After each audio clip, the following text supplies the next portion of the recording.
Hello, we're back. Um, the next stage of putting the sector shaft, and you got to grease the two bearings. There's two bearings, one at the top here, one at the bottom.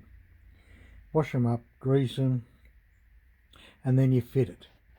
Now when you fit it, on this back cover there are shims, and that's how you adjust them.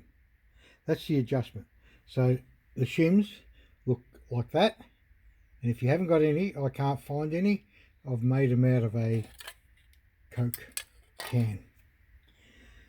Now the adjustment, you can feel it or you can do it the book way, but at the end of the day, as long as the shaft doesn't move up and down, sideways or up and down, and when you turn it, it spins freely without notching,